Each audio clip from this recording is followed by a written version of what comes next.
It all started in the year 2000.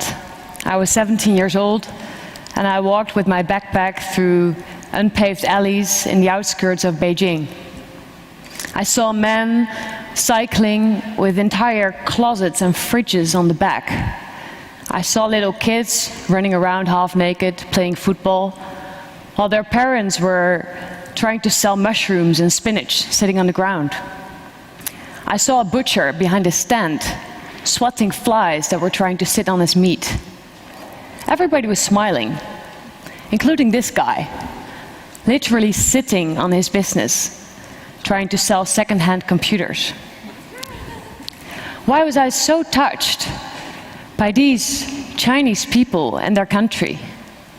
Was it the typical smile that covered up a world I didn't know yet? Or was it the energy I felt when walking through such streets?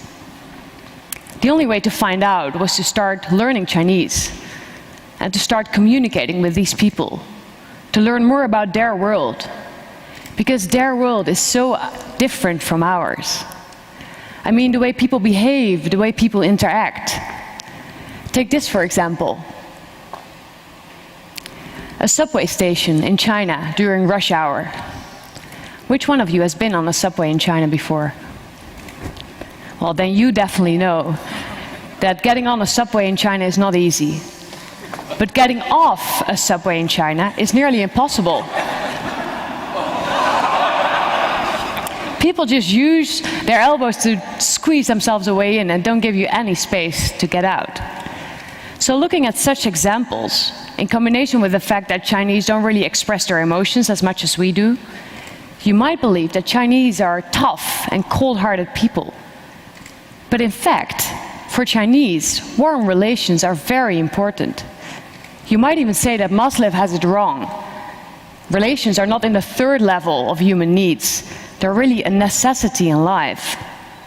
And I believe that we, Westerners that tend to point our fingers at what happens in China, I believe that we can even learn from the Chinese and how they deal with others. And if we project that on our own behavior, I think we can become better people. I even wish that every one of you has the opportunity to fly to China once in their lifetime. Not just to climb the Great Wall, but to really listen to the Chinese, to what they have to say.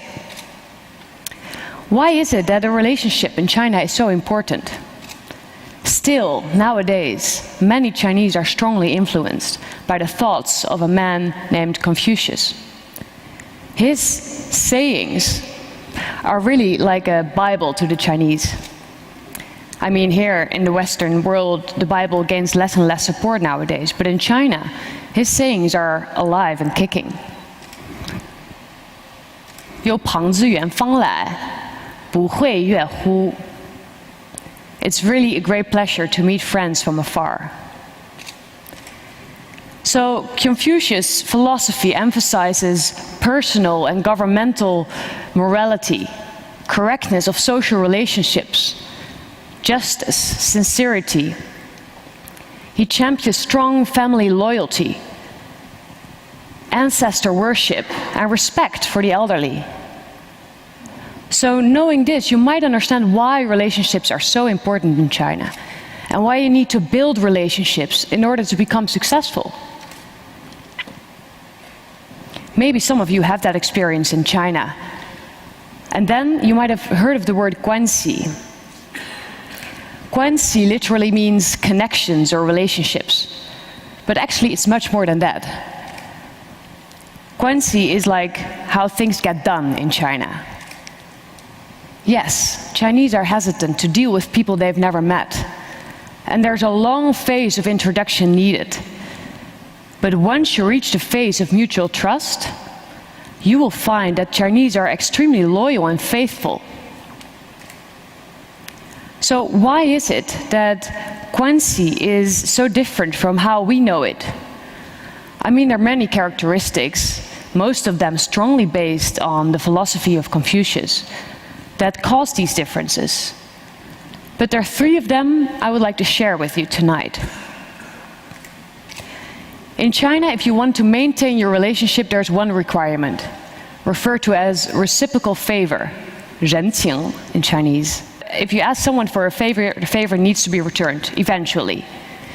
If you fail to repay, this is really seen as something unforgivable in China. So the more you ask from someone, the more you owe them. And this is how guanxi is like a never-ending cycle of favors. Let me give you an example. I don't know how about you, but I barely remember the names of the teachers in my primary school.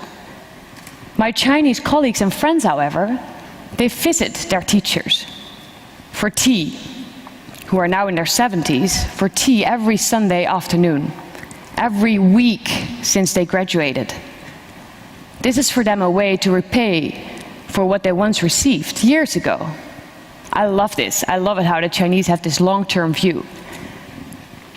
So where does this need for balance come from?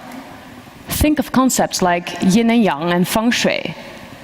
I mean, retailers like IKEA might use such concepts for commercial purposes. But in China, these are really important values in life.